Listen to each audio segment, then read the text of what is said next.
Stop, honey.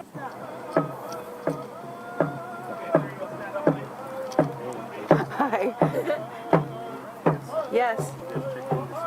No, we just got here. Where are we supposed to go?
Would you like to introduce yourself? My name is, my spirit name is Nigang Nawiwidan, which simply means thunder before the storm. And I like that a lot better than my colonial name, which is Clyde Belford. I'm founder and national director of the American Indian. So why are you here? That's what I do. We're the ones that created all this American Indian movement, Wounded Knee, the Trail of Open Treaties, BIA takeover, mission rights struggle, mascots, all that stuff, crazy shit that's going on in Hollywood all the time. That's what we deal with. We formed in 1968 in Minneapolis, Minnesota. About 70% of the people there were just women and children. Only about 80 people showed up. And today we represent over 365 million indigenous people all over the world through the International Declaration of Rights of Indigenous People of the world. We're the ones that pushed that to it. It took us 30 years to do it. And we're the only Indian organization in America that gained that kind of recognition. So this is the work we do. We support people, we support the water, we support our children. It's not even about us anymore, it's about our children and unborn generations to come. And we support the women, because the women are the ones that give life. And it's our responsibility as warriors to protect that life. And that's why I'm here. So how do you feel about this gathering? It's huge. I never dreamed in my lifetime that I would be something like this so big.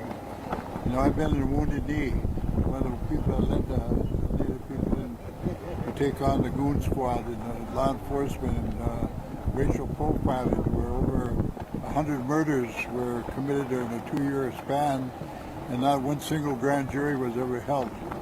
There was no convictions or nothing. So we went in there hoping it was going to be a very peaceful operation, but when we got inside, they surrounded us with all the armed forces.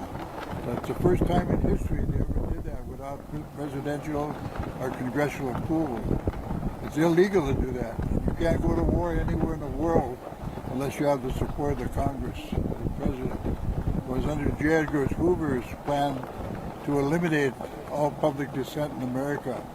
In only a 3-year period of time, because we made when we formed, I made a statement that we'd never give up another inch or another ounce of our land, because we were thinking about generations to come. They would have nothing.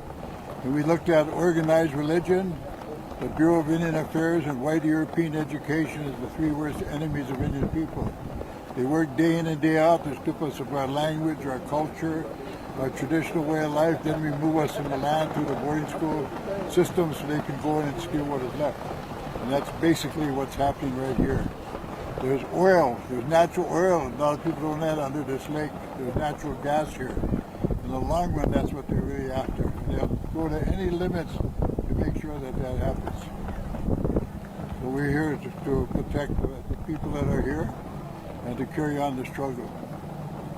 How do you feel about the recent arrests of reporters from Unicorn Riots? Well, you know, I felt that, I felt bad about it because I wasn't here. I was here for 2 weeks, and when I left, that happened.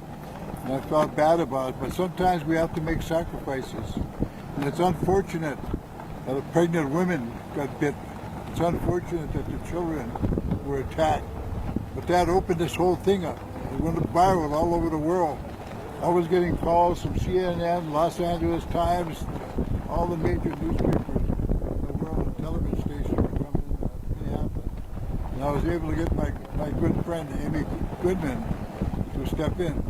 She helped us with the mascot issue. When the Redskins came to town in Minneapolis, we had over 7,000 people on the streets. All the tribal leaders of the Dakota and Ojibwe for the first time in history came together. And she had me on TV the very next morning on her show.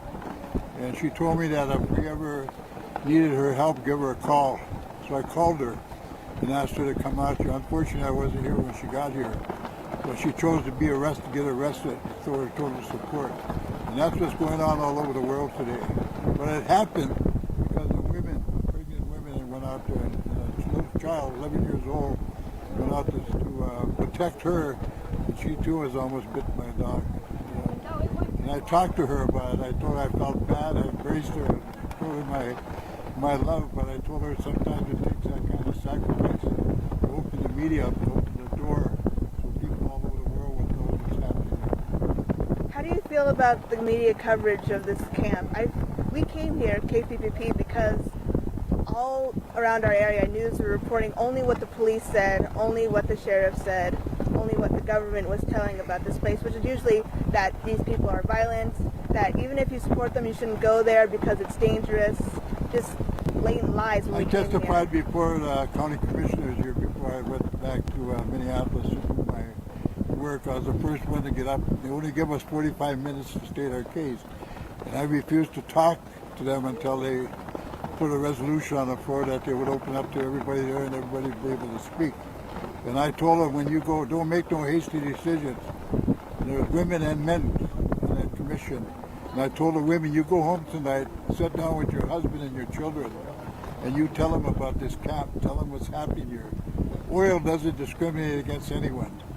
It goes worldwide, it goes nationwide, it goes all the way down this Missouri River, down to the Mississippi, and all the way down to New Orleans. It's not about us anymore, it's not about the American movement, it's about our children and unborn generations to come. And I told the men, you go home and talk to your wife. When you get through with her, go to church on Sunday, go see your minister. You tell them to come on down here. I invite you to come down here and have dinner with us. Your kids can go ride the horses. You can visit this whole camp and you won't find no bombs being made or anything like that. I told them that this governor was a white racist. There's always been an effort to eliminate Indian people, and we're not going to allow that to happen. You know, if Enoch had meant giving our life for what we believed in, like it was at Wounded Knee in 1973. You know, so I feel good about what's happening here. In reality, this is a fulfillment of prophecy. We live on a 7th generation prophecy. The 7th generation is my daughter's daughter and child. That's the 7th generation. The 8th generation is here. It's these little ones. And they say they're the ones that are going to learn their culture, learn their language, learn their tradition. They're going to be our leaders. Our great scientists and our great doctors are coming for them, and we're going to survive. And that's another reason why I'm here, to make sure that the youth know that. And they go back and they excel in everything they do, but don't forget your culture. Don't forget the truth. Indian education is simply the truth. You know, George Washington is not the father of our country. Christopher Columbus didn't discover America. Medical science hasn't come up with a medicine yet that Indian people did have, used, and practiced. In fact, they're finding through archaeological digging that the Indian people were practicing brain surgery while the Spaniards were still living in caves over in Europe. And one of the things they never found yet, in any of the studies the archaeologists have done, they never found a hangman's noose, they never found an electric chair, or any way like to get rid of people. We had a very civilized way of life at one time. Everything else was taught us when they got here. And that's what our children are today. You know, we didn't have no jails, no prisons, nothing. So no, in fact, we had a civilization, but they have to demonize. Everywhere this country goes in the world, they demonize the people. They got to demonize the people before they get rid of them and go in and steal their resources. And we're not to allow that to happen to us any further. Has there been anything you've seen that's been really uplifting? Because for me, as a Mexican, to see my Mexica people here, a lot of the time we're erased and told that you weren't part of this nation. that you don't belong here, and to see my people part of it. There's no borders for us, either in Canada, north or south. Your people traveled all the way up to Alaska at one time. They found trade items up there. They find trade items down in Central and South America that came all the way from North in Alaska. You know, we're one people. You know, the eagle and the condor has come together. Every powwow and every demonstration that I have for the last 40 years, the Mexicas are there. We stand together in solidarity. You know, and I let them know that Imalani Zapata is no different than Crazy Horse and Geronimo. He thought that his children, you know, would have a good place to live. Is there anything else that you think that you need to say about this gathering that people need to hear from you, that they haven't heard yet, that they need to know? This is the greatest gathering in history. You know, I was at a 2.5 weeks ago, I was at a pipe ceremony over here where over 400 pipes were there. They had 2 eagles there that just came out of the hospital. They repaired their wings. And before they started the ceremony, they let those eagles go and they flew right over us. I didn't see a dry eye in the crowd that day. You know, that's how beautiful it was. And our children came in riding horses here, painted. And they too were painted. Their bodies to show their colors and show where they come, what nation they belong to. This was prophesied that this would happen, but I never dreamed it would happen during my lifetime. And that's why I'm back here. Thank you so much. So would you like to introduce yourself? Okay, my name is Jakayla Hesse. I am from the Rosebud Reservation, and I represent Santa Gleshka University as Miss SG Umia. Wow. So, can you tell me why you're here? I'm here with everybody else. I'm fighting to stop the pipeline and protecting our waters, because we are the next generation and water is life, and it's really beautiful seeing everybody here together as one, all the nations. This is probably like one of the most inspiring things I've been at.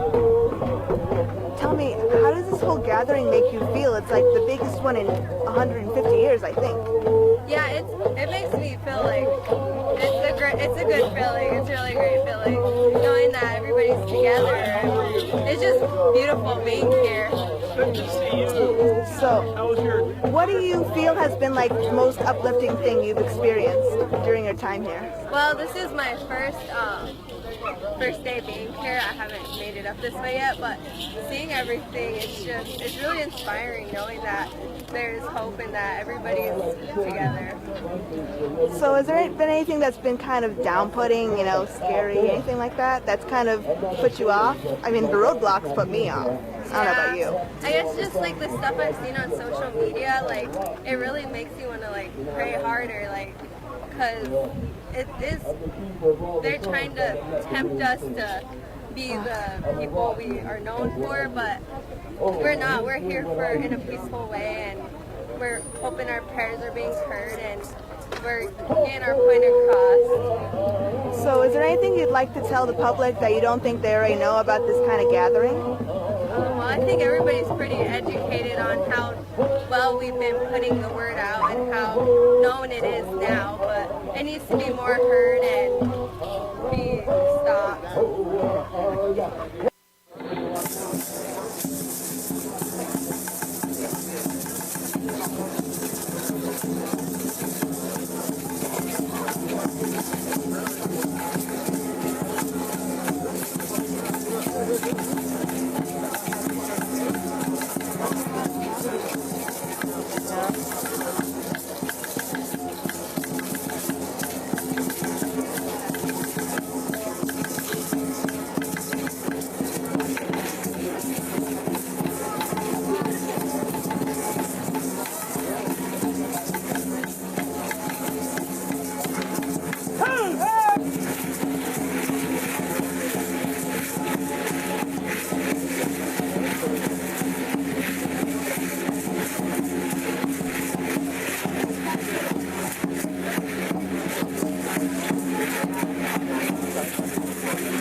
you like to introduce yourself? Yeah, my name is Jorge Garcia. And where are you from? Originally, I was born and raised in Mexico, Central Mexico, in the state of San Luis Potosí. Nice. Today I live nowadays I live in New Mexico, in Albuquerque. Awesome. Okay, so why are you here? Why am I here? I'm here because in New Mexico we're fighting a conflict related to water.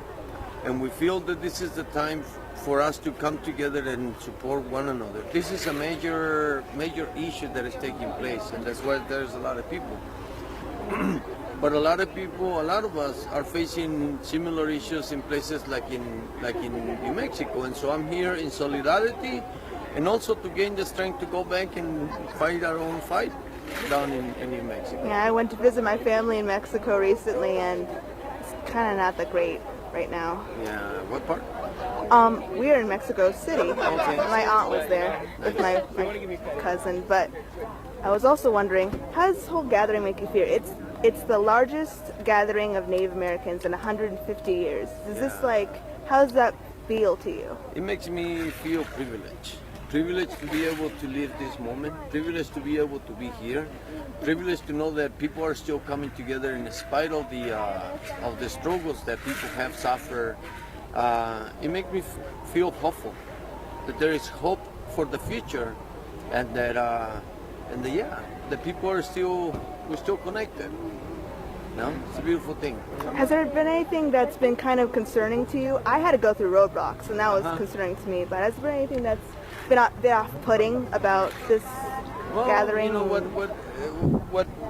what is of concern to me, right, is that people have to go to this extent to demand something that everybody should understand. There's no reason why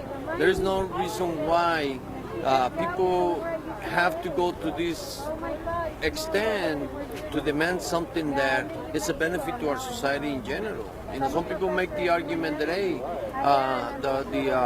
the petroleum company has the money, so therefore they should have the right to do what they need to do. And that's understandable, but this is not about who has the money. This is about our future and the future that our children are going to have to face. And so neither the children of the people who have the money nor our children will be able to drink their money. Doesn't matter how much that is. And so somebody has to stand up, no? And obviously they're standing up to make a profit out of our resources and put it in danger our resources. And so we should have the similar right to demand that if they want to do something like that, they have to find a better way to do whatever they need to do. And so that's my take on it. Has there been anything that's been especially uplifting, like that dance I saw you do? I saw that live in a square in Mexico City, and I was like, I just brought back. I was like, oh my gosh, it's happening here. I'm just so glad you're here to represent us like that. What was uplifting for you to see here most? What is uplifting is that I know a lot of people from here, no, and I know the Mexicanos. We have come to make a lot of relations with the Lakotas, the Diné, the Sunes, and a lot of other peoples, and so it's good. It lifts my heart to know that we're part of the Native American experience, part of our indigenous side as Mexicanos, and it's uplifting to see everybody coming as a one great family that we have always been in this continent, and that's uplifting, that's beautiful. Is there anything you want to tell the public that you don't think they know or they need to know about this gathering? Well, what I would like to say is that this is something that everybody, natives and non-natives, should be concerned and support. Because if the water gets contaminated by putting an oil pipeline through a river, it would affect all of us, regardless of our creed, color, belief systems. We all gonna be affected, and so I want to send a message to the non-native community to stand up and support, and to understand that that could be the day when there will be no water coming out of the faucet. And so even though right now we don't feel it or we don't understand it because we open the faucet and the water comes up, there will be the time when that might not necessarily be the case, and we have to be responsible enough to protect the future of our children, and that goes for native, non-native, black, white, yellow, doesn't matter. And so that would be my message: to stand up, get informed, understand where it is coming from, and understand, what could happen if that water is put in danger, how it would affect our future generations. And so, Thank you so much. Introduction one more time. Hi, my name is Alexis Montano. I'm from the standingrock band of Mission Indians. I'm from the Uhaviaton clan, which is in Southern California, Toronto people. Yeah. So, once again, why are you here? I'm here to show solidarity and that we need to watch out for each other. We are brothers and sisters. We are all one nation, one God. And I'm just here because of the fact that their treaty rights and their rights in general, especially environmental rights, are being treaded on so blatantly. And the fact that if we don't show solidarity now, they're just going to stomp on our rights just in general. Which they've been trying to do. Yeah, they've been trying to do it since the beginning of time. Like right now they're trying to take the Black Hills, so... They won't stop. Okay, so how does it feel to be part of this, gathering of the largest gathering of natives in 150 years? How does that make you feel? It's crazy. Like, to me, it's like unimaginable that such a thing is occurring right now. I mean, I've been to Gathering of the Nations, but like that's nothing compared to this. There's so many nations here, and the unity and the culture. I saw some just the Mexica. love is ridiculous. It's nuts. Okay, so is there anything that's been a bit off-putting that you've experienced? Like, off-putting for me was the roadblocks that I had to go through to get here. Yeah, the fact that to get here, there was a checkpoint with the National Guard was a bit off-putting, and I think really unnecessary. It's an education point, not a checkpoint, an education point. Like, we need an educator. It's an education point. We know where to go. I mean, just put a sign like any highway would saying this highway is blocked. It will be open during so-and-so time. It's obviously... It doesn't need to be National Guard. Just have the regular police of this area. Just man it.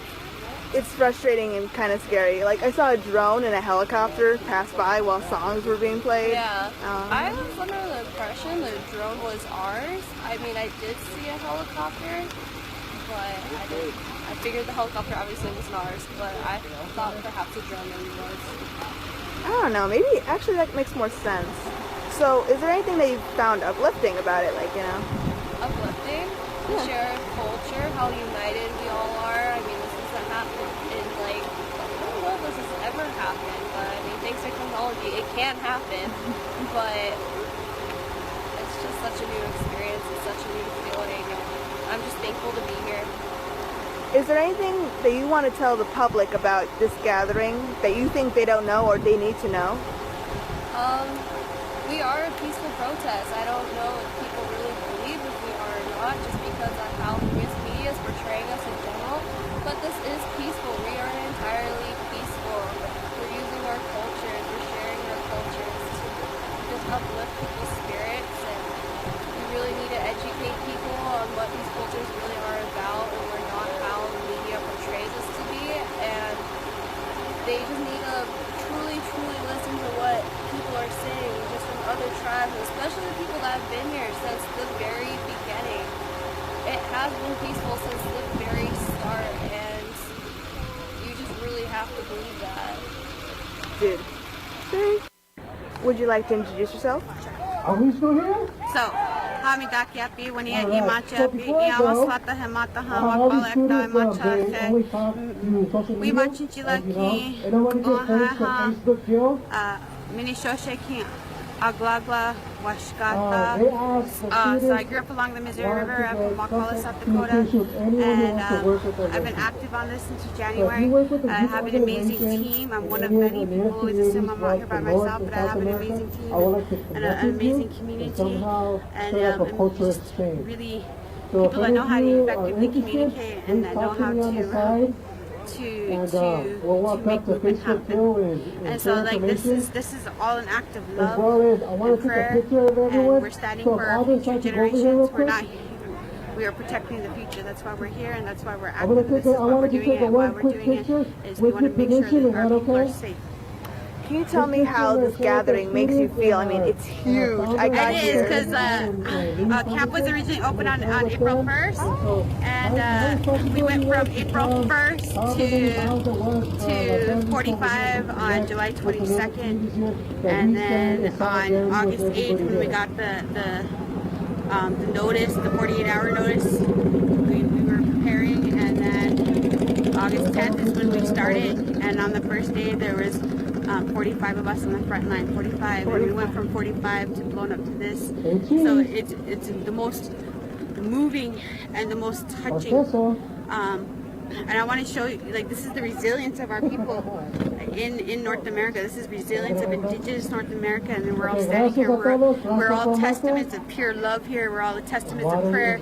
And the reason why all of us are here is because somebody fought for us. Somebody took their stand and said they were not going to be oppressed, and they were going to make sure their children lived. And that's exactly why we're here now, is we're protecting that same future that was given to us by an example. Yeah. So it blew up so much that it's chaos, crazy, it's full of love, and you can actually feel it vibrate. Man. Okay, I was wondering, is there anything that's happened so far that's really been uplifting to you? That's been like, wow, this is just. For me, it was seeing Mexica dancers here. I mean, being Mexican, it was kind of blown away. I think it's I don't think it's one particular group, and realizing that this is the first time in history that over 200 plus tribes have come to stand in solidarity with us. To stand in solidarity and saying no to the fossil fuel industry, and recognizing the fossil fuel industry is going to annihilate us, and we're united. We are united. And what I want people to see and understand, like when you look around and you see this, I want them to feel the love. That's what they need to know. This is all based on love. This is a movement about love. Is there anything that's been off-putting to you during this gathering? For me, going past some checkpoints. I actually didn't go until today. And what angered me the most, though, was like I knew these barricades were up, but I never went because I never want to subject myself to that type of negativity. But this time I wanted to see. I knew I was strong enough to go today, so I went.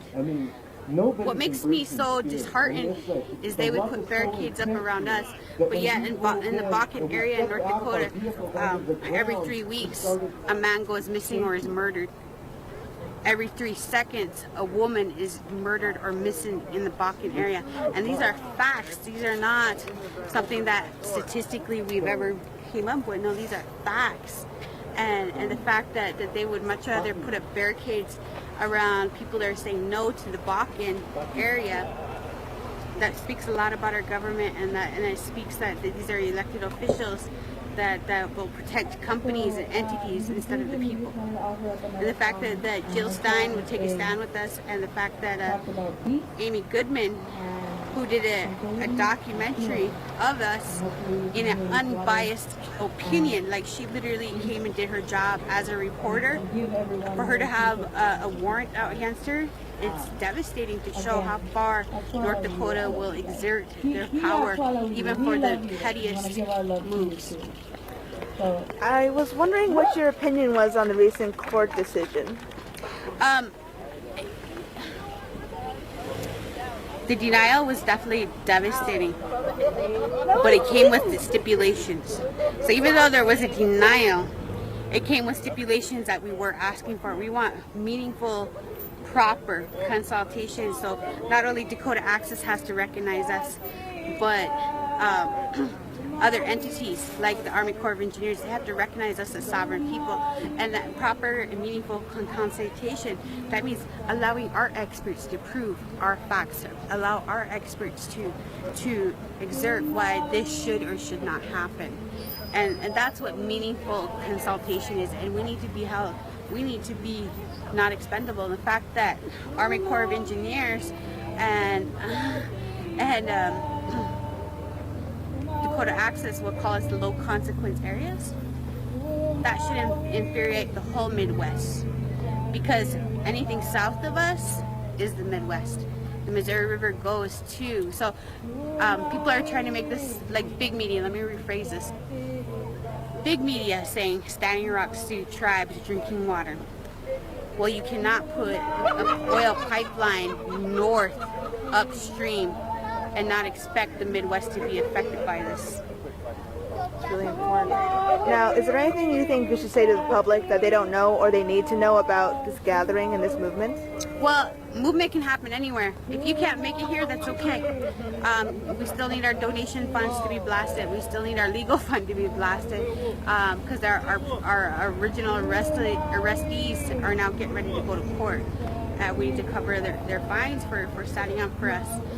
We also want you to realize movement can happen anywhere. My favorite movement was in Lower Brule, South Dakota.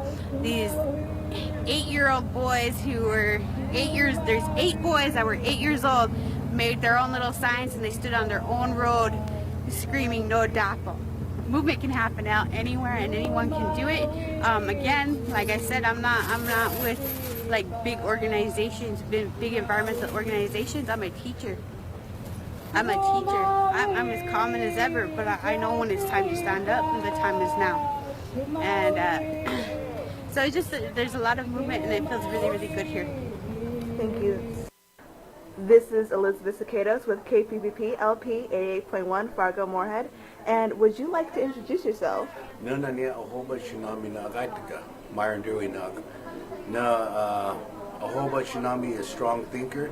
My name is Myron Dewey from the Walker Paiute tribe, and I am also Smoke Shoshone. So why are you here? I am here to help as a helper. The tribe protect their water, they're sacred. And we've had similar issues back home, and ours are very devastated with the loss of our traditional food source, our trout, which we're called agaitika, trout eaters. So it's, you know, it's just doing whatever I can. I was a professor, I work with the youth, digital storytelling, media, filmmaking, background in technology, whatever I can do as a helper, that's what I came to do, is help. So was there anything that you heard during all those amazing speeches that really struck you? You know, there's so much amazing talent and people coming through that camp. It's just, I mean, it's beautiful to see the healing. It's a healing circle, you know, it's a resistance prayer camp. It's one of the most amazing things to be a participating and to witness, to wake up to a morning song in the morning prayer in the language, and a morning song. You're not going to find that anywhere else in the world, but here, Sacred Stones Camp.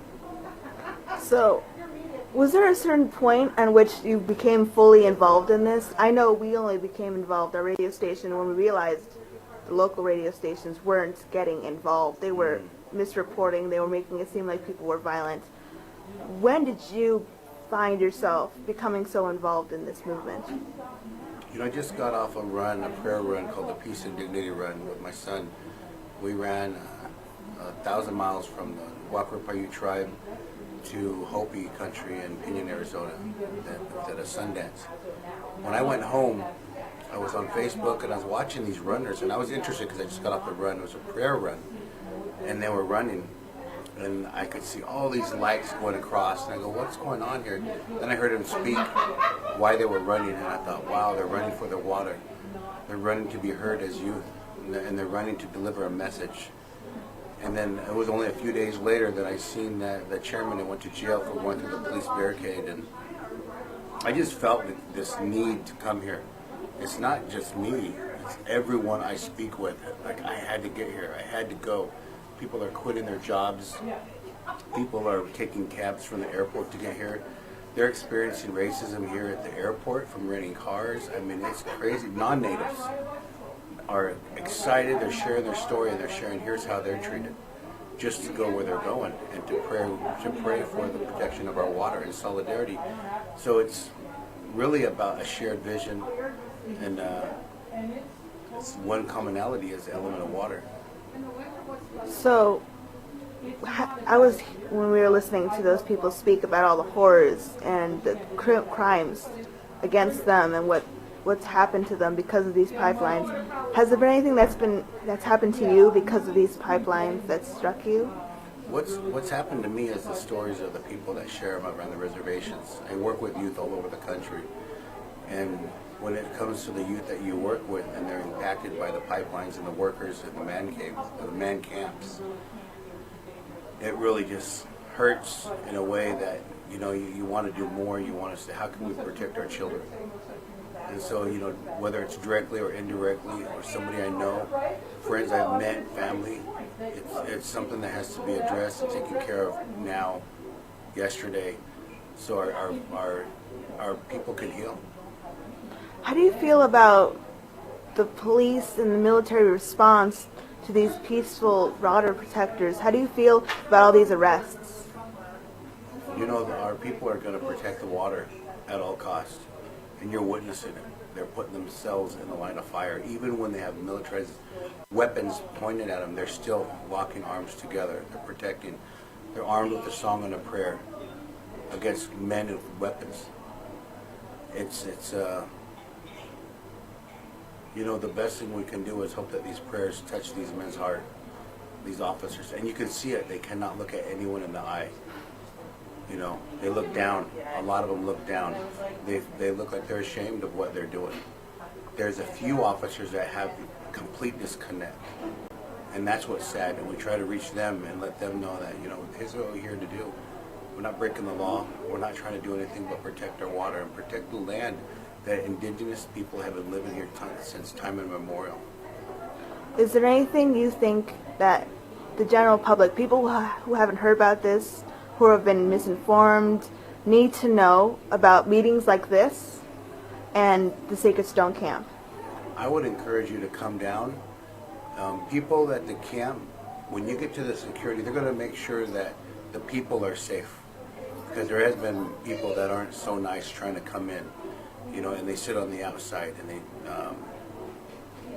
they, you know, there's so many police going up and down. The crime is no crime. It's really like they don't go in the camp, and there's prayer 24/7. It's different prayer. It's a way of life. And it's not one more dominant than the other. If you have something to say, the mic is always open, the circle is always open. It's beautiful. It's an amazing thing to witness. During this meeting, a man stood up and said how he thought that if we wanted to prove that, you know, the Sacred Stone Camp was a peaceful, you know, gathering of water protectors, that we should allow people to videotape and Skype or whatever their prayers. And you stood up a few moments after and said that you agree with the women and how you believe that that was incorrect, that you should stick with your sacred ways, that, you know, filming prayer is somehow disingenuous to the core of what you were trying to do. Can you, like, expand a bit more on that? Well, I know my brother, you know, and I know he's been filming for a long time, and a lot of our people are separate in the way they think that maybe we need to show the prayer. But we want them to participate in the prayer. It's different. And hundreds of journalists have come through the 10 digital smoke signals and IEN, and I've had to educate every single one of them. Some of them don't get it. They got to get the story. I'm here for 2 hours. Our hardest ones have been the ones here in Bismarck. They've been rude, made rude comments, and I've had to let them and educate them, let them know, you know, I'm not angry. I need to educate you and correct you. That's inaccurate how you're saying this. One of the reporters says, well, you people, you know, and I said, well, you got to let me educate you on you people. There's over 300 tribes represented, and the other half, more than, are worldwide. So be careful how you say you people. I'm going to educate you that it's all people, all nations, in 4 directions here. And then he says, well, I've lived here all my life, and I can't believe. I said, excuse me, these people here, those people you're saying, have lived here since time immemorial. And once in harmony. And he just got so red, and my goal wasn't to make him feel that way, but he could no longer out-articulate what he was what he was projecting in his emotions. So when people come and we educate them that this protocol is important, even for outsiders and visitors, that you have to respect someone's home when you walk in their home. If they say, could you please take your shoes off when you walk in their home? You do. It doesn't mean you change your way, you just adapt. And that's all we're asking them to is adapt to this moment we're teaching you our ways, and if you're open to it, doesn't mean you got to change yours. Just adapt. So how do you think, well, I'm just going to say, how do you think white people can be more receptive and be more helpful to this cause that you're fighting for, to help protect the water and the land and their lives and their future? How do you think they can be more receptive to your message and try to help you? Well, it's I would say all people. I would say all people. All people are helping, and we're having a beautiful moment when that happens. When it doesn't matter what color you are. This is a human issue right now. It's a human rights issue. Water is life for everybody. The four-legged, the winged ones, and the ones in the water. So a lot of people have been coming from all over the country, and there's a lot of non-natives that are connected spiritually and grounded. It would amaze a lot of our Indian people. And I knew this would happen. Yeah. So that's the cue from our youth. That brings us back to the reality that water is life for the future generations of our people and the unborn. Hello, Facebook. Hey, Facebook. Lizzie, wave at Facebook. We're all here. We wanted to give you guys a report. Please excuse my appearance. Well, everybody else looks fine but me. I absolutely needed a shower. So many of you have been following what we've been doing out at the Sacred Stone Camp. We've been doing reports from Fargo, speaking to, interviewing, and sharing the videos and the conversations and the comments and the posts of people from the Sacred Stone Camp about what's been happening there for the past couple of weeks. Yeah, exactly. And we decided to go down there. We went down Saturday, and we also were there today. We did a lot of interviews we're going to be sharing with you. I wanted to just give you some of the highlights because, frankly, it is really, really cool. Yeah. I wanted to share with you some of our experiences, and we'll switch places. But we're all working. We were all doing interviews. Some of us were doing different kinds of things. Why don't you share some of the things that you witnessed, Duke? Well, I did a lot of audio work. There was a lot of people doing different ceremonies. There was also groups coming from across the country, like the Blackfoot Nation came and Blackfeet. Blackfeet, yes. Blackfeet Nation. The Blackfoot was a different entrance. Blackfeet came from Montana, and they did a march down the main procession.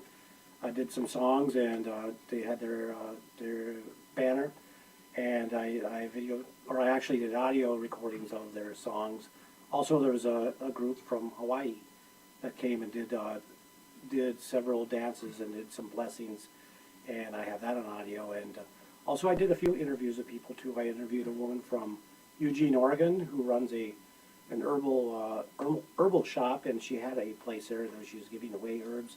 She was also giving people chances to talk about their medicine, and her vision was to have people share their medicine from across the country, across the world. And so her quest was to get people centering on the medicines and the herbs, and to share that sort of thing. That's really cool. Yeah, and she was very happy. I did a few other interviews too.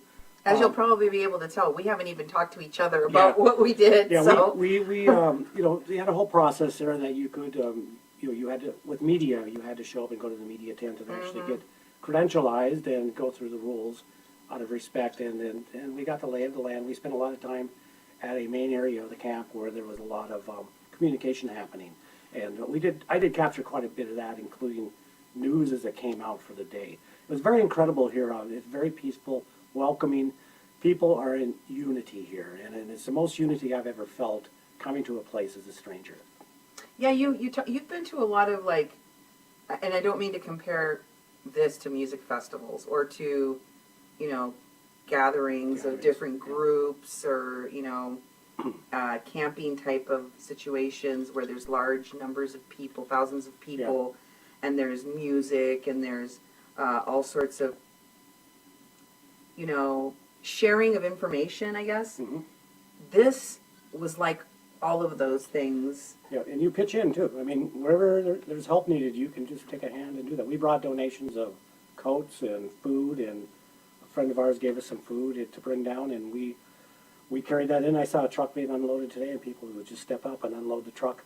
You know, there's a lot of supplies here, a lot of food that people have been donating, and they cook all day long. And they're cooking over open fires with big, huge kettles and big, huge pots.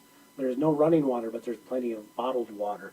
So a lot has to happen to actually prepare a meal, and yet they're feeding thousands of people. And We actually ran into one of the people that was one of the cooks down there. Yeah. She looked like she was about to pass out, poor lady. yeah, And there are people that have been doing they do this around the clock. Yeah. It's amazing, the efficiency. The line was relatively long to eat, but it moved so quickly. Yeah. And it was always about that same size. It never ever shortened. and there was food available all day long. And then there was central meals that they would do. And we found spots that, you know, I didn't anticipate it being so sunny. I forgot that in North Dakota sun in the fall can burn your skin if you're a white person like me. So I got pretty sunburned. Hey there, I was sunburned too. I got sunburned. All of us got sunburned a little bit. And Hurts. Yeah, my nose is really red. You'll probably see in a bit. Yeah. yeah, turn the camera around and show them your nose, Nemo. You can't really see it very well in this light, but maybe you can see my The arm. nose? The arm is a little. You can see a little bit better on my, like near the elbow. Yeah, but I'm burned all over my shoulder, And my neck. one thing they had is they had a medical tent, and they had Cindy interviewed one of the paramedics. Mhm. That was Standing Rock had sent up some paramedics with ambulances, and they had a medical tent there, you know, 24 hours a day. And I got some sunblock there today. But if you had an ailment, if you got hurt, they were there to help people. And that's the sort of thing we saw. All sorts of personnel from the community that were there sharing their gift and talent. I talked to a man who was at a legal table today. He was a lawyer. He'd just gotten here and he didn't want to do an interview, but he said that they're here for legal help, so people can consult with them individually or even more broadly. And I thought that was really cool. And we actually ran into people that were from Fargo.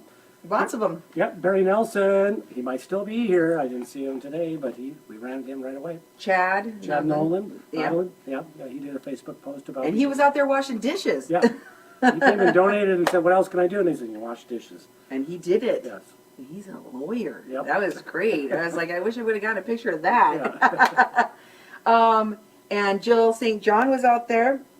And just, it was incredible to see so many people. Hamida.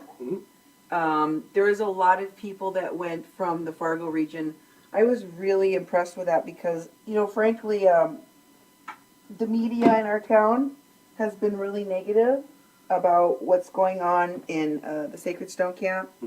And at 88.1 KPPP-LP, we really wanted folks to be able to hear from the people at the camp, from the indigenous people that are being directly affected by this, and from their allies and supporters, the people that are other indigenous people that have come to the camp that are also fighting this fight. So we interviewed a broad range of people.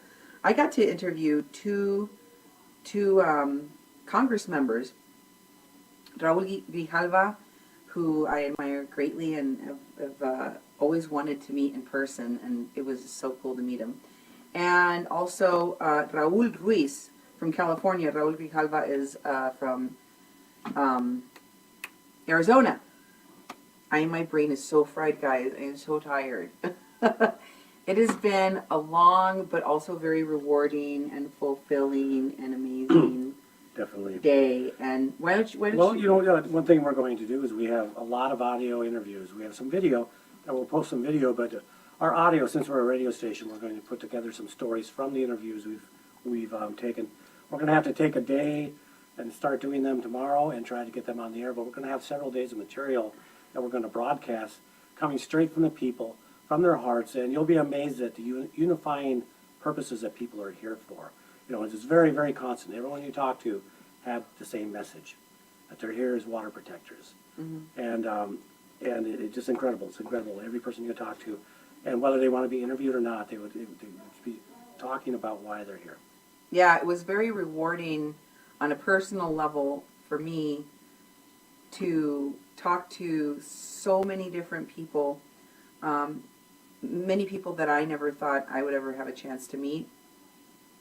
And also to see the, one of the things that struck me the most was when the Hawaiian people came in, and they talked about how they had had this fight for their sacred mountain, and that they were going to put some kind of telescope on there. And they said that Standing Rock stood with them in that fight against that mountain, and they said, now we're here to stand with you. And the woman that was presenting, her voice was cracking, the emotion behind the solidarity, the idea that there's not a lot of people who are willing to stand up for these sacred places, for our Mother Earth, for our water. And it is so wonderful. It is so gratifying. It is like the fulfillment of prayer to have so many nations show up in solidarity and bring food and bring water, supply, money, medicine. Remember she said about, she took up a collection. Yep, and she didn't want to bring, she's coming from Hawaii, didn't want to pay for all the baggage for people making donations. So she asked her community to donate money. And she said $5 to one of her community members is like $5,000. And they brought over $1,500 in cash donations to donate to Sacred Stone. And you know, since the joint statement by the Department of Justice and Department of Interior and Department of the Army that they were not going to allow drilling to take place or construction to take place on Army Corps land, effectively halting the construction of the pipeline for now. There have been a lot of cynical statements that have been put out by folks. I mean, let's face it, people that really wanted to see this pipeline go in there. But it goes beyond cynicism. Some of the comments have been downright racist and dismissive of the real reasons. The people have insinuated that the Sioux wanted more money and that they would have allowed their sacred lands and their water to be desecrated if only they had gotten more money. That all of these people out there, they're environmental activists, somehow implying they're not really indigenous and not native, and therefore they have no skin in the game. All sorts of really cynical statements to try to discredit and disprove the heartfelt spiritual connection that the people that we interviewed at the camp shared with us, that was visible, that was audible in what they were there for. So I hope that all of our listeners will be prepared and are willing to listen to the stories from their mouths, from their hearts. Exactly. Give the audio a chance to work its way into your heart the way that it did into us. It was really a remarkable experience. Yeah. You want to switch positions with Nemo maybe, and then and Nemo, you can come over here and share some of your experiences. We still on live? Everything working good? It's live. By the way, guys, if you're going out to the Sacred Stone Camp, and if you haven't, you should. This was an incredible moment. I thought, oh my God, you smell like a forest fire. See, I've showered now, so I was like... I was always by the water center, so I was probably closest to the fire anyway. Listen, Mini Wichoni, water is life. When you can drink water, and I've appreciated water so much today, so much today. Yeah, like you can get dehydrated really fast out there, especially in the sun, and then people are really nice. Like, do you want some water? They come by with some bottled water, you know? People come by with food. Do you want some food? Do you want some water? I'm like, I felt like I was at a Mexican person's house. Right. I felt like I was, you know, indigenous people are like that. Would you like something to eat? And just, I don't know. I can't tell you. Go to the Sacred Stone Camp. You will have the time of your life, the experience of a lifetime as an indigenous woman.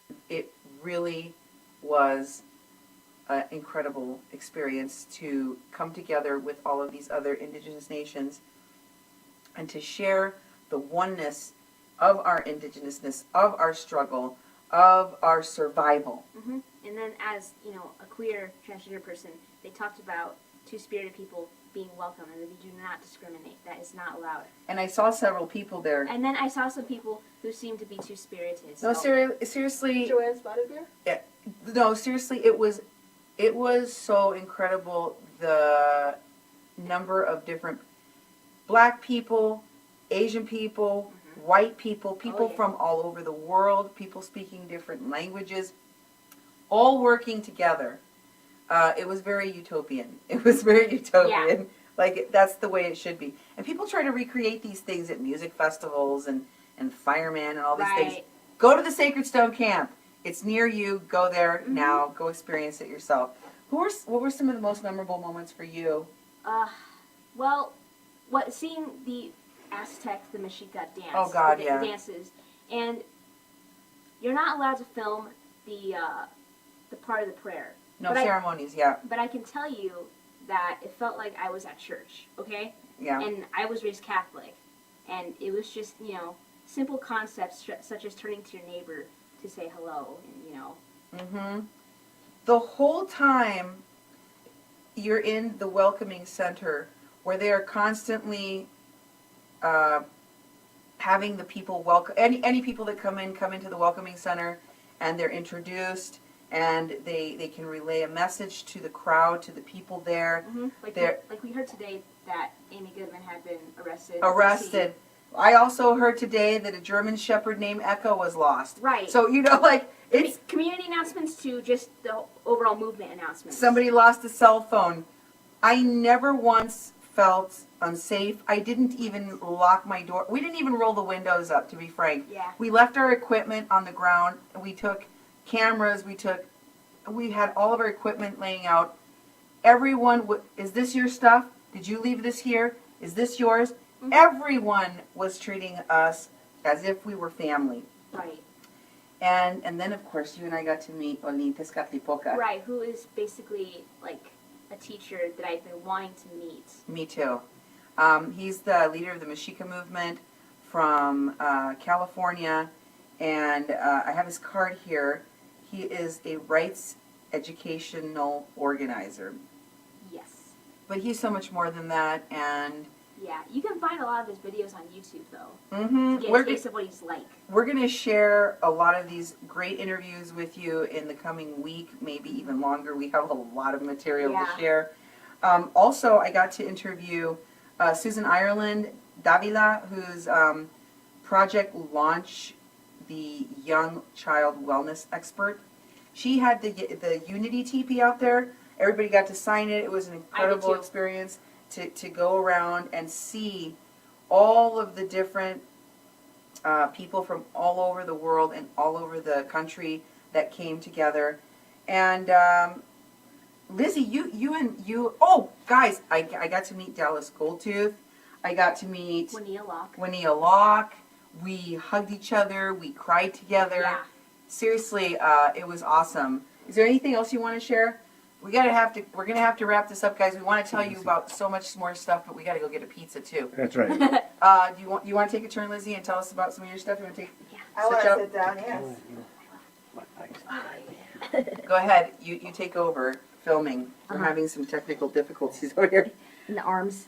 Mm-hmm. Honestly, the whole experience, I mean, other than it being hot, there was really nothing wrong with the entire area that it was welcoming, I felt safe, but I also just felt happy, like, you know, when you go to, like, when you're with people who, like, you enjoy being around, not like, you know, an awkward, but like, you know, like, this is my family, and it's been so long since we've seen each other kind of thing, but like, thousands of people, and all day. Yeah, and it was incredible because people were so sincere and honest. I was meeting people and interviewing them and asking them why they were there. We had so many people come up to us and thank us and hug us and profusely thank us for coming out there, for being media that was willing to go out and share the stories of the people there. And you had a really cool interview with one of the Mexica dancers that came, Jorge right? Garcia. Yep. He was amazing. He said he was from Mexico originally, but now he lives in New San Luis Mexico. Potosí representing. And he let me hold his headdress while he signed my paper and told me about himself. And He was really, really nice, but he was also really insightful. He said, I came here because we got a lot of people together because we wanted to support this group because we are all native to this land and we all have to protect this land. That's our job. And you know, there's a lot. I guess I told you there's a lot of cynical statements out there. One of the missions of our radio station is that we want to bring the voices of the voiceless to the forefront. We want to take marginalized voices and normalize them. Not just people of color, but queer people, transgender people, people of different religions and faiths. We want those marginalized voices, especially in the media, to be heard. And so it's always been very disheartening for me to see that, especially in our community. It's one of the reasons why we do the work that we do. So when I see the kinds of disheartening statements that people make about Native people being dangerous, Native people being harmful, hurtful, that Native people are doing this for money or for some corrupted reason. I did a lot of interviews, and whenever I asked them, like, what do you think about people saying you got pipe bombs and hatchets? And one person laughed, and the other person was like, I don't know why they're saying that. Are they saying that? Like, they were really concerned. They didn't know. A lot of people there don't know what is happening in the outside world. Many people have been there for months. Many people have been there from the very beginning. Many people have been there for weeks. And I was talking to one of the council members I interviewed. His last name, I think his name is Dean Yellowfat, if I remember correctly. If I didn't get that right, I apologize. Dean Yellowfat. But he said to me, don't listen to, he was giving a message to the people, don't listen to what they're saying about us, he said. And he said, I don't know what they're really saying about us because we don't have internet service here. We don't have cell service. And we talk to a lot of people. They have an internet hill. They have an internet hill, or yeah. A data hill or something. Yeah, there's like this like mountain thing you can climb, and you get reception up there. So a lot of the interviews that you see from folks like Dallas Goldtooth, they're up on a hill somewhere because it's one of the only places you can get spotty reception, and maybe that insulation keeps them from the brunt of hearing a lot of the hatred and negativity which they don't deserve. Mm-hmm. But I've heard statements from very ignorant folks saying that it's just a bunch of lazy people out there, people that don't have jobs, that's why they can protest. Just very disparaging things. We met members of Congress out there. We met musicians. We met artists, educators, doctors, lawyers, people that lecturers, authors. I met some of the legends that I wish to meet sometime in my lifetime, and I met them all at Sacred Stone Camp in 2 days, folks. It's an incredible experience. I am so excited to share. We are so excited to share all of the interviews and the fantastic people that we met with all of our audience at 88.1 KPPP-LP. And I think our pizza is almost ready, so we're gonna. What? Oh yeah, I wanted to remind you guys that we're going to be working on this throughout the week. Be patient with us. We're going to slowly release the interviews. I don't want to cut down my interviews with folks because I believe that every important word that was given to us is a message that we're going to deliver back to you. So bear with us as we do this work. Thankfully, the radio is a medium in which we don't have to give you 3-minute sound bites on the news about what happened. That is so momentous, that is so historical, that has never happened in 150 years. We're going to give you the full story, and it's going to be a beautiful one. But just remember that the way that you can help the camp is to go out there, experience it for yourself, continue to donate to their legal fund, continue to donate services. You can go to sacredstonecamp.org. You can follow them on Facebook. You can follow the Red Warrior Camp as well. I'm praying that Cody Hall has been released from jail. I hope that Amy Goodman has also been released from jail. I heard she was arrested as well. I hope they don't arrest any more people. I hope that they stop arresting folks that are simply out there trying to defend life. Don't forget, Mini Wachoni, water is life. And thanks for watching this. Please share it. Let folks know what's going to be coming up on our station. And I'm going to go and eat some pizza now. Bye, guys. Introduce yourself. Yeah, I'm Joseph Weber from Sonoma, California. I'm from Big Valley, Clear Lake area, Rancho area. We came down, donated a bunch of camping gear, whatnot, so we drove all the way down. Actually came down from my son who's autistic that saw this. He's got a YouTube station and came to me and said, Dad, there's no media out there. And I said, well, I don't know what to say. He wanted to put it on his YouTube. I said, okay, that's a good start. He asked me, would you go down there? I said, I don't know, let me see. But he pestered me for 2 weeks, and I said, you know what, if this means that much to you, I'll do it. So I told my tribe I was going to do it, and then they wanted to send donations, and I brought my niece and uncle and other niece and my daughter to enjoy the experience. And so we came down, met with Henry Red Cloud, and went over and looked at the solar stations because I'm a union electrician. Helped out over there, and then we came down the other day to help out. And as I said, we brought a bunch of donations, some walkie-talkies for the securities. And hey, we brought walkie-talkies too. We also brought a glass pipe. So we're getting all set. I think we're going to go meet Henry, and he's going to honor Sitting Bull's pipe, or Red Cloud's pipe. So, how do you feel about this gathering? I think it's a good thing. It's been a long time. I'm actually a product of the last one in California. My father, who I haven't met yet, is from this area. He walked all the way down from Wounded Knee collecting the brothers and sisters to the occupation Alcatraz, where my mother. Hence, it's me. So I figured it's the least I can do from California to come down and help out down here and see what happens, because the last time changes happened. So I'm looking forward to seeing what happens next. What do you think about this being one of the largest gatherings of Native Americans in 150 years? I think it's been too long. It has.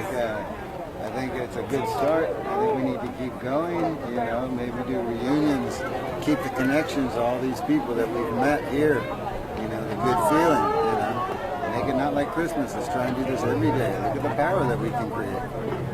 I mean, all these flags are really staggering. Very, very, very different cultures, but all coming together for the same thing. The same thing that we all know, the earth. We're running out of time. That's my uncle too. He's a singer too. Nice. So that's why we came down, as I said, to help out any way we can. I'm wondering, what's been the most uplifting thing you've seen so far?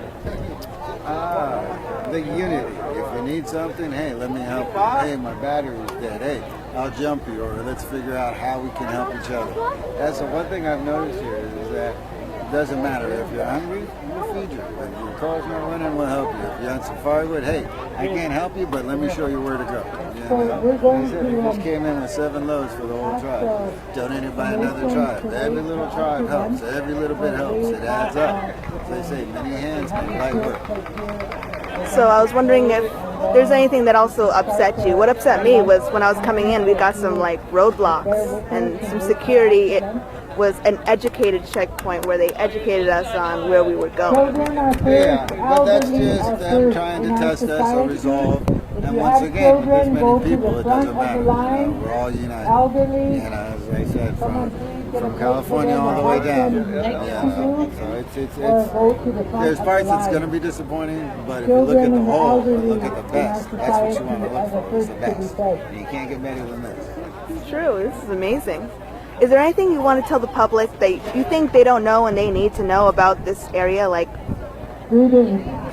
Just tell your friends, because if you tell one person, they tell another, and it adds up. And look around how many people we have. If we all just tell one, we're doing good. Stay strong. Maybe a long haul, maybe short, but either way, we're here. We're here to help. That's all we need is help. People like us come down and help out. That's all you need. And I'm very honored to do Thank you so much. Would you like to introduce yourself? I'm Deborah Yost from Lincoln, Nebraska. I'm here with my friends, Dr. Dance and Luke and Gretchen. We're here to support the North Dakota Access Pipeline. We're here to support the Native Lives Matter. We're here to support all the tribes. We are the mixed blood Akasita, the mixed blood peacekeepers, because we are all mixed up, but we have enough Native to count. So we're here. It's a historic occasion, and so we just couldn't miss it. How does it make you feel to be part of this? There's no words. My lost ancestors, probably Nez Perce or Yakima, we don't even know for sure because of the genocide. They're very happy. I believe they're very happy. I feel very happy and kind of amazed. So has there I'm moving because it's the lunch line. I know. And it's 2:30. I understand. Now, is there anything that's been really uplifting to see? Everything, but I was really interested to see the Aztecs and the Pomo. The Pomo from San Francisco, which is where I went with flowers in my hair in 1971. That was really great. Everything. I'm the Mexica girl. It's me. Now, is there anything that's been off-putting? I mean, for me, the off-putting thing was the, roadblocks that I had to go through to get here. The 12-hour drive from Lincoln, Nebraska, in my sore butt, and ended up in sore butt. And I think that even more so than the National Guard guys, who are actually rather respectful, those state cops on the Capitol lawn yesterday, when we first got here about 4 p.m., that was, I mean, seriously, when the National Guard is more respectful and friendly, yeah, it says a lot about what's going on. You got an issue, right? You got an issue, and so that was it, and I think that's it. Oh, I was just gonna ask one more question. Okay, one more, last one. Is there anything you want to tell people about this gathering that you think they don't know or they need to hear? For mainstream non-Native America, I would say to remember that peak petroleum and developing alternative energy sources and keeping our water clean is everyone's issue. It's not just a Native issue. So please come and stand in solidarity like I am. That's it. So would you like to introduce yourself? I'm Kem Kondigo, a Dictotem. I'm Gloria Green. I'm from Ontario. It's called Ojibwe Savanigaming. And we brought our flag here. We arrived yesterday and we heard about Standing Rock. And we feel for the people that their sacred land and waters are being destroyed. So I hope it kind of, I guess it helped them for people supporting them. And that's why we're here too. And we bought our water. We have 2 lakes. One is Crow Lake and one is Lake of the Woods. Crow Lake is like the spring water. And Lake of the Woods is just like, it's getting polluted. Anyway, it's because of the dams. And that's why the water is polluted. In Crow Lake, there's no dams there or any, and it's clear. And we heard about this Standing Rock when we came here. We arrived yesterday. We brought our water and we did a sacred ceremony this morning. I put our water in their river here, Cannonball, I think it's called. Cannonball River. And also, we did a lot of strong young men to smudging help this man and get helping the garbage out. for the So people. he's right here. And I'm very grateful We'll being be back here. near the green I love tent. all the people and I if you can help support the out and people. load I up the don't garbage like it and get what's it out, going on. we greatly appreciate So, it. the pipeline. So how do you feel about being in one of the largest gatherings of our people in 150 years? In 150 years? It's been a long time, dude. Yeah. As a Anishinaabe, we're all family. No matter what tribe you're from. When you see somebody out walking around town, they're all Anishinaabe, you always smile at them. So, has there been anything you've seen that's been really, really uplifting to you? It's a very powerful place. Very spiritual. People are very friendly. And I just love being here. I wish I could stay here. But I can't. I have to go back home. Is there anything you've seen that's been a bit off-putting? I had to go through a checkpoint to get through here, a roadblock. And I felt, yeah, I know. And I felt it was like a bit off-putting because why do we need roadblocks? Is there anything dangerous they're protecting us from, or are they protecting people from us? What's yeah, they are protecting the people that are in this this campsite. They're protecting the people, so because there was an incident already that happened, the white people brought their dogs to attack the Indian people. Really? Mm-hmm. And that was on the news. And that was very hurtful to everybody in our reserve. And for me too, I was so hurt seeing these people. No, we don't have to be sorry for the tears. Being attacked.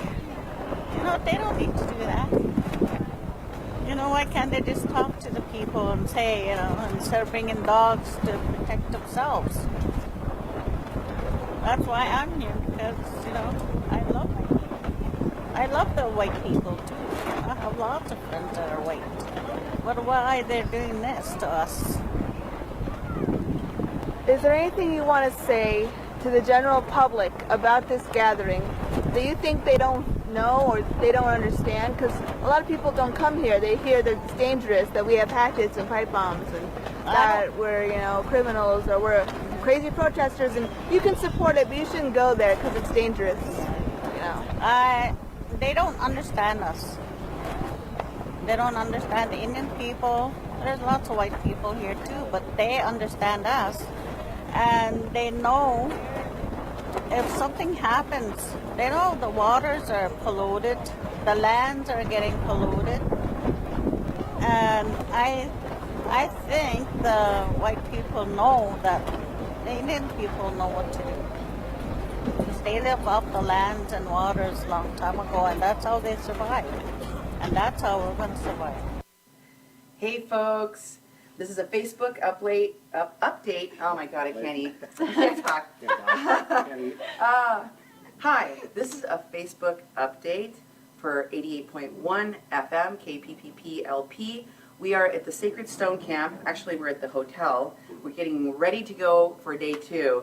We were, some of my staff, including Annie, who's holding the camera. Say hi, Annie. Hello.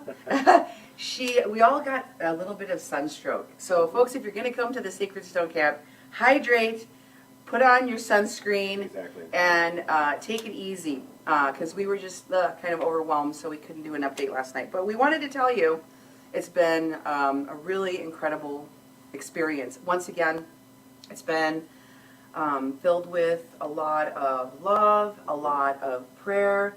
We were able to see the Hopi, the Apache, and who else was there? White? No, That was last week. That was last week. Okay. But you know, another thing that's happening, there's been horse races that have been going on every Saturday. We didn't get to see those yesterday. We were doing, because we're doing interviews and working. There's hip-hop shows too. And hip-hop shows. It really has become a community, and it has become what it is, the Sacred Stone. It has become a sacred place. It is a sacred place, but it is revealed to be that sacred place for all of the people that are going there. It is a place of healing. I did interviews yesterday with elders that told me that young people are coming to the Sacred Stone Camp to escape the violence on the reservations, the drug abuse on the reservations, the lack of community, the lack of cohesiveness, the lack of activities, the lack of programs, food, everything. It's all at the Sacred Stone Camp. People can go there and they can heal. There are people there doing acupuncture for free, massages for free, giving medical attention for free, sharing medicine from all the different tribes. And I think I just heard someone tell me that they're trying to bring in a professional for prenatal care. Yeah, they're bringing in doctors. Greenpeace has donated a giant solar van so you can go and get solar energy, electricity for, you know, powering up your stuff. There's we went to a medical tent where there was like a bunch of supplies, and they're like, yeah, and there's more and more coming in every single day. People are donating defibrillator. I mean, it's a town. It's a town now. It has, I believe it has 2 schools. Recently, I don't know sports, guys. You'll have to forgive me, but a basketball player, I think, from the Beavers. Oh, isn't it like the Badgers. Isn't it like The Badgers. Bronson is his name or something? Something I can't, but he is supporting Standing Rock, and he took a couple of he set up basketball hoops for the kids to play and clinics to help improve their game. So there's actual community happening there, and there's actual healing happening there. Heck, I have something happening in my mouth, some form of like a tooth abscess starting to form. I got 3 different remedies, and I'm already starting to feel better because I was able to get medicine from the people there on the ground right away. And I didn't have to sit in a hospital or in a clinic waiting room for an hour or 2 and get shuffled through and get treated in a disrespectful way by racist medical staff.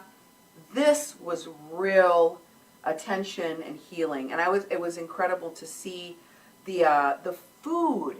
I mean, that alone heals you. The kind of food that they're eating, that they're making, is all traditional food, all native traditional foods that are healthy, based on the food that people eat in this area. We had squash tamales yesterday. We had some kind of vegetable and chicken or turkey soup that had lots and lots of flavor in the broth and lots of veggies, and some kind of a squash bread and fruit, lots of fruit, lots of vegetables. There was a gazpacho, people, with sandia, with watermelon in it.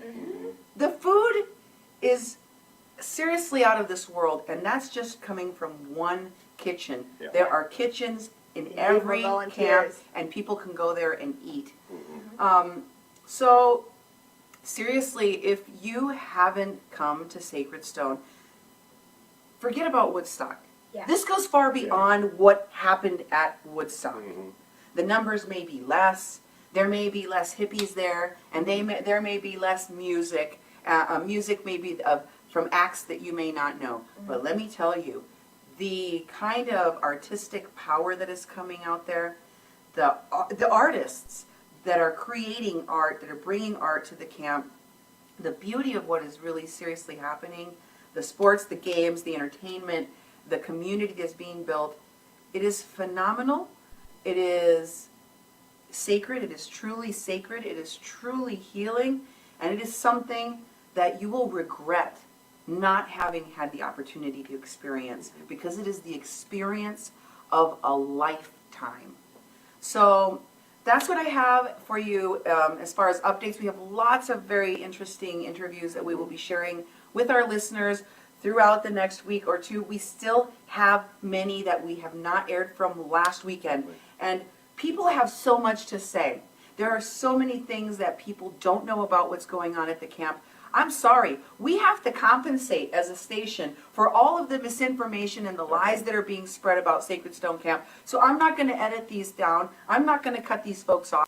You're going to get to hear the full stories from the people at the camp and find out what's really going on. So we encourage you to listen throughout the next couple of weeks to these interviews.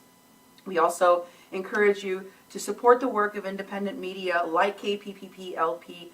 Without media like us and Unicorn Riot being out here, people in the Fargo-Moorhead region, people all over the state of North Dakota would not be able to find out what is truly going on. So go to kpppfm.com, donate if you can, support our work, and definitely keep it on the dial at 88.1 FM. Thanks, folks. Thanks.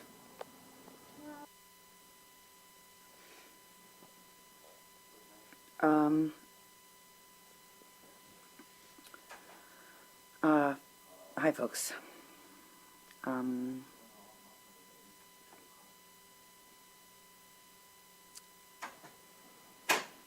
I just wanted to give you guys an update real quick on what's been happening.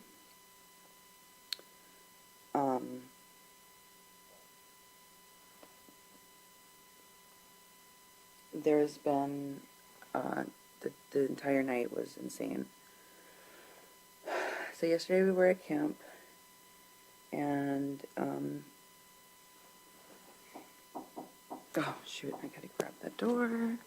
Hold on. Let's go. Hello. It's Duke. Hi, Duke. I'm doing Facebook Live and say hello. Hi. Buenos días. Did you already pack up the computer? Yeah. Oh, I was gonna have you do something, but that's fine. Anyway, so what time did we leave camp last night? About 6 o'clock. Okay. So we left camp. We came up here to the casino, and there was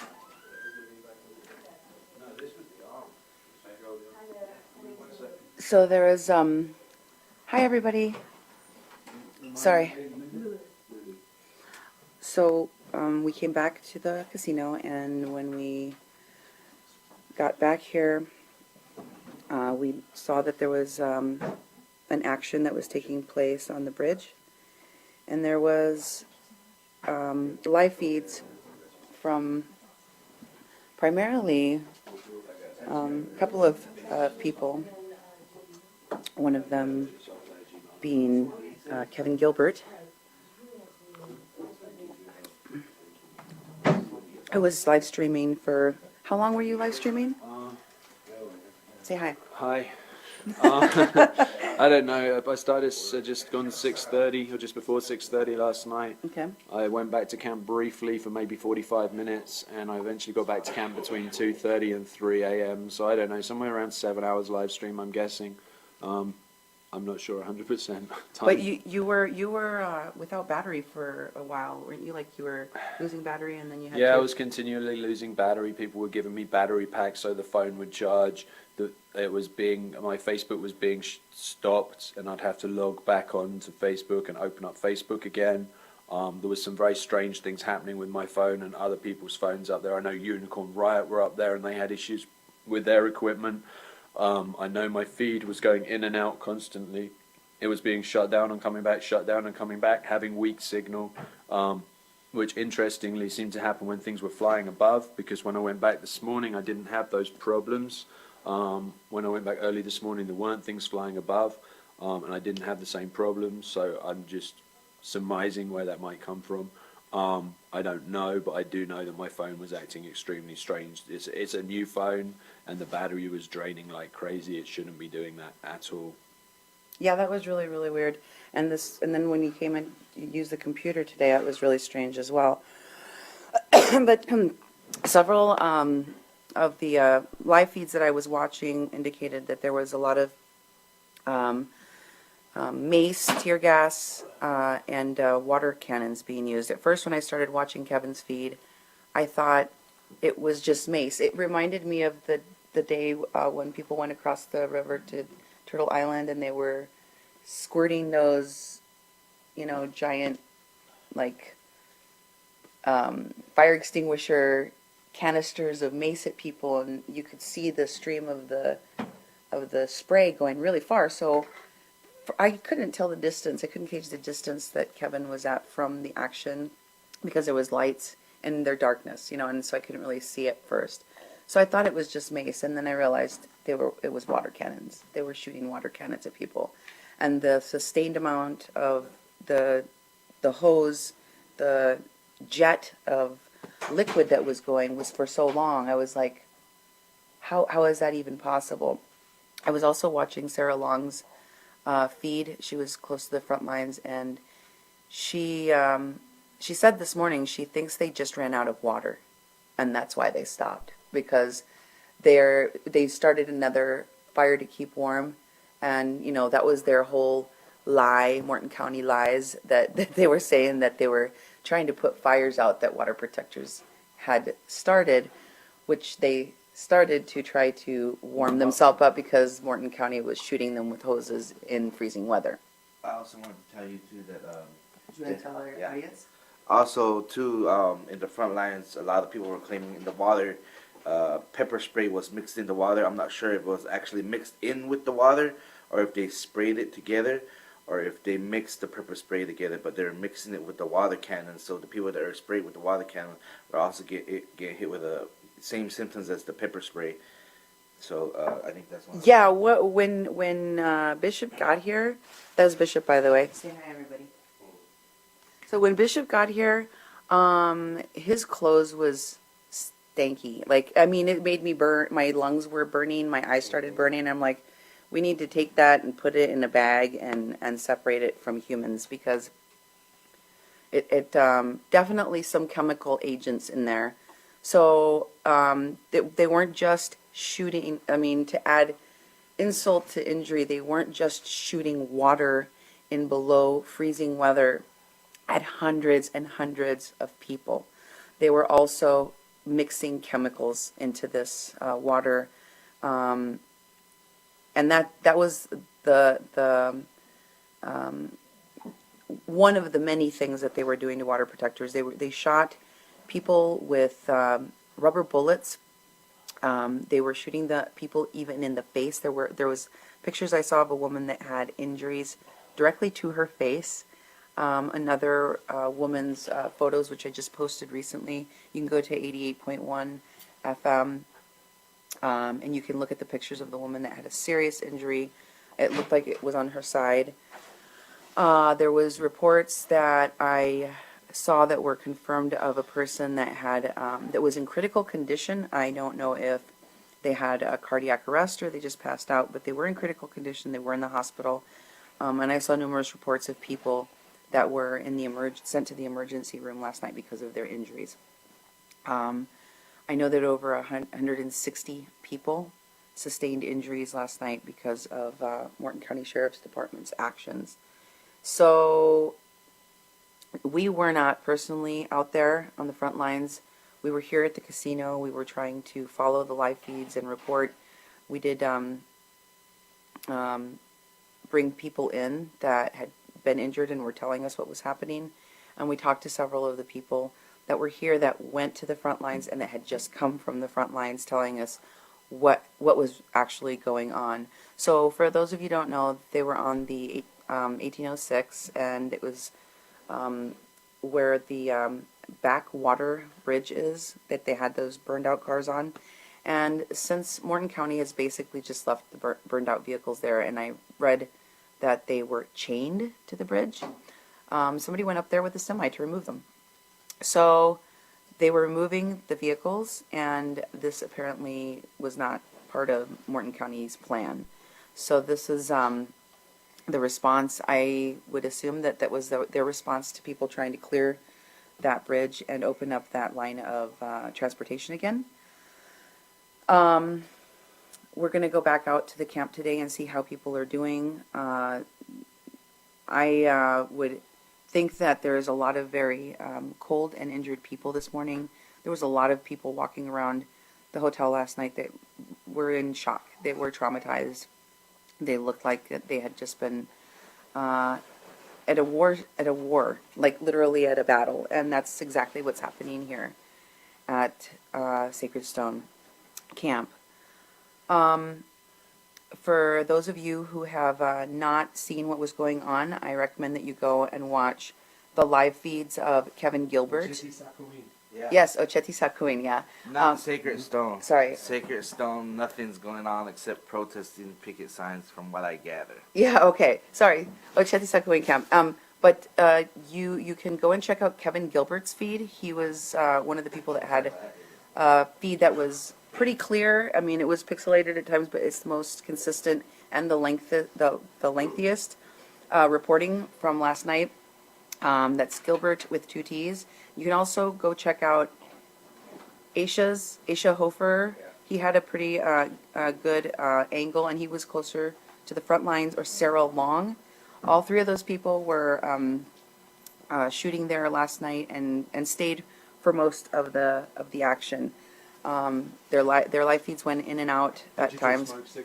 Digital smoke signals. Myron Dewey also, yeah, and he has drone footage as well. There were 4 drones that were shot at last night. I don't know how many of them were recovered. But please check those live feeds. Share them to everyone and anyone that you know, because we need to have people call Morton County Sheriff's Department, the governor, the Army Corps of Engineer. There's a list of people that you can call and take action on 88.1 FM as well. Let people know what's happening here and do something about it. Tell people how you feel about what you see in those videos. That's all we have for right now, and I'll try and do another live update as soon as possible, let you guys know what's going on here. Thanks, everybody. Bye. Next, we have an interview with Cody Blue Snyder, who is a director and writer at Circle of Confusion and STT Productions out of New York. He is also the son of Dee Snyder of Twisted Sister fame. He was working down there. Dean Snyder went there along with his son. His son was going to be doing some documentary filmmaking about the events at Standing Rock, and they were also there working with AIM from California. Is that correct, Rob? From California, yep. Mm-hmm. Here's his interview. So this is Cindy from KPPP-LP 88.1 FM, and I am here with press. Would you like to introduce yourself and tell us where you're from? Yeah, my name's Cody Blue Snyder. I'm actually a little bit of an unorthodox press. I'm here with AIM, working with Grey Wolf, but it's actually for a documentary hybrid music video for Dee Snyder. I'm his son. I'm also the director of the music video. I just saw him earlier. Yeah, that's who he came out. He came out for us. So he's I mean, it's the least we can do. I mean, we worked on a bunch of treatments. It's actually a funny story. We had Dee was on Celebrity Apprentice with Trump a couple seasons. And Trump actually was even using his song as a campaign song. And my father is very progressive, had to ask him to stop. But ultimately, the point is the financier pulled, and we had a smaller budget, something about $25,000, and we were like, let's just put all the money into getting some real film equipment, and let's go down there and let's just shoot the Dakota Access Pipeline in a way that people haven't seen it before. So we're down here with high-grade film cameras, whether it's Girl with the Dragon Tooth Tattoo's been shot, so all big Hollywood studio movies, anamorphic lenses. We're shooting black and white with an infrared filter, so it looks really poetic and beautiful. So, we came down here, and we knew, but you don't really know until you're here, and you just don't know. And we're aware, and the entire crew is, they're young, they're pretty young, and we're all with the spreading of information, the proliferation of information with the internet, and the access to it with Netflix and everything. Ignorance is no longer an excuse, but with information comes a responsibility. So we felt like we could come out here and, that we might be able to shine a light on it or use our abilities to shine a light on it. But now that we're here, it is so much greater than this, and the corruption is so deep. I mean, outside of dealing with the fact that we're dealing with the colonized people who were genocided, and this is still the perpetuation of a colonization that started centuries ago. Outside of that, we're talking about big oil, which is destroying the world. Everybody will run around and go, maybe I drink more green juice, maybe that will get rid of my cancer. Why are breast cancer increasing? Why is this? Why is that? Why is everyone getting leukemia? This is it. They have so much power, and people want to think, oh, they want to make excuses. These people, not only do they make the oil and they build the pipes, they also own the companies that clean up the oil spills. So it's profitable for them to even be cleaning up the oil spills. This is so systemic. This is so deep. They're tied directly into the banks. And this is dark. Yeah, I'm rambling a bit, but I just came. Yeah. I know you look traumatized, brother. I have to tell you, I'm watching your eyes. It's dark. I'm watching your eyes, and you look traumatized, and you just came from the front lines. Tell me what you saw. I mean, the raw emotion of what you just experienced needs to be expressed to the world. I just said this to you before we start recording. The fact of the matter is that there is a civil war taking place in America. And it's between the people and the corporations, and it's that simple. And when everyone's so secretive within the camps because there's infiltrators and there is misinformation, and everyone is very protective, and there is a paranoia that comes with that. I mean, the rumors are intense, but you have. And I don't want to perpetuate the fear, but there's a lot of bad stuff from people. Poisoning of water, to planes flying by and dropping things, to it's just hard. Guns being planted on people being arrested, it's just terrible. But the point is, I guess, is we it's so secretive that we've been waiting all day to shoot a protest, because we thought, hey, we'll get in it, we'll cover the protest, it's a bunch of people standing in front of them, and then if something like maybe someone gets maced or something, right? We find out that there was a protest that started, that they tried to take the bridge. We drive down, and it is full-on war. It is just hordes of people peacefully, and that's the thing. Nobody has drugs on them, nobody has weapons on them, and you simply can't, because it gives them a reason to incarcerate you. All right, nobody has weapons, nobody has drugs, and everyone is standing there in peaceful protest, and they are just being shot point-blank range with hoses, and it's ice, it's freezing cold. It's freezing cold with fire hoses, multiple fire hoses, and getting shot with rubber bullets, and being tased and maced and beaten, and there's all these people, all these peaceful protesters, and we're talking about students from all over the world, from Brown and Harvard and Berkeley, young, brilliant minds of this generation, who all are coming down to do something, and they're there in peaceful protest, and you have all these people ushering in medic, and these kids are getting ushered out. And they're getting ushered out, and people are running. Everyone's just trying to help each other. You have all these people running in goggles, earplugs, because they're using LRADs. LRADs, yeah. They're using that technology, which is what's the deal with this technology, Janice? That ultimately, it's technology that they emit a high pitched frequency that makes you essentially release your bodily functions, and you'll vomit everywhere and release your bowels. Yeah, is that what's up? Whatever. It's some experimental, messed up technology, but this is a complete militarization against a population. We got there and we couldn't even shoot at first. We were just so stunned that this is actually what's happening, and it's just people being. It's just these waves of martyrs, of young martyrs, and they go to the front lines and they just get beaten and beaten and beaten until they get carried out by other water protectors and people that want to make a change, and then they go back and they take more of the beating, and they do it again and again, and it's crazy. It's crazy. We're media, and we were tear gassed, and our director of photography was shot with a rubber bullet, and we really even couldn't get to the front lines to really cover what's going on. And that's a violation of our amendments. And everyone needs to understand that this is a battle against the corporations. There's a divide in this country, and it seems to always, everybody knows there's corruption. Everybody knows there's manipulation, there's disinformation, there's dissent. But there seems to be, people think it's either the corporations or the government. And people divide. People we just point at each other. And the tricky thing is it's both. That's the paradox. It's both. But it's because they've infected one another, They're with things like Citizens United and we are in a place where evolution has been halted because archaic systems are fighting for their life and their survival, and they're strangling the people on the planet. Yeah, and you know. Yeah.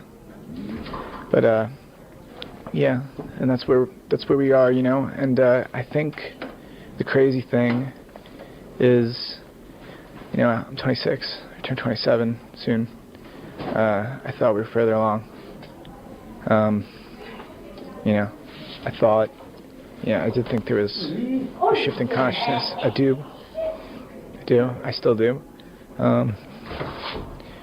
But I don't know how this is going to end. Yeah. I don't know how this is going to end. Yeah, sorry. No, it's cool, you know.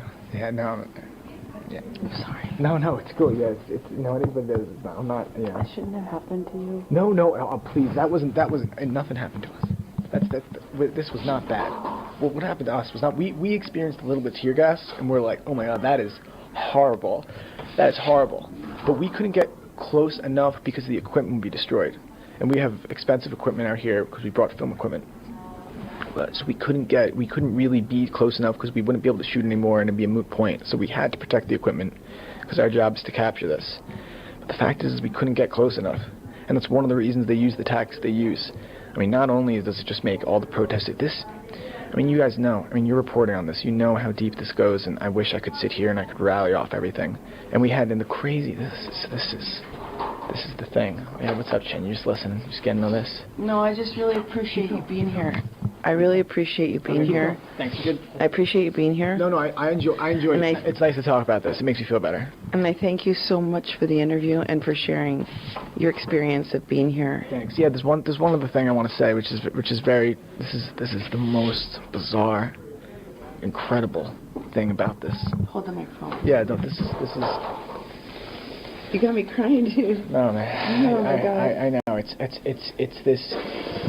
You have a faction of brilliant people, and this is all a spiritual movement. It is amazing because this is it's centered within, you know, this is focused on the indigenous people, you know, and this is coming full circle. We're in a very, very interesting time. You know, this is something I never speak about. Honestly, I'm partly embarrassed about it. You know, and that's also a problem. We have to be willing to speak our truth and to not be worried about being embarrassed or being judged. You know, and it's part of the problem. You know, I'm working on that. You know, and that's you know, and that's the thing, right? You know, it's all. The external is all a metaphor for the self. All we can do is look at ourselves and try to change ourselves, right? So, I mean, or heal whatever we're seeing in other people, heal whatever that is within yourself, you know, that you're seeing on the outside. But I digress. The point is that it's a really fascinating thing that with our science, at a certain point, we've moved to quantum physics, from Newtonian physics to quantum physics. And we are now validating the very fundamental understandings that the ancient people felt. We're now validating the spiritual belief systems that the ancient people always said, and our science is there to prove it. We now know everything's energy, the same energy. We now know our consciousness affects the external reality. We now know that we're all connected. All connected, and we're all one. Yeah, we're all relatives. This is, I mean, the fact that, and you know, so the fascinating thing is, you're spending these time in the camps with these ancient people with this wisdom, and it's all love and spirit, and it's all in prayer. Everything is in prayer. So everything is in peace and love and prayer.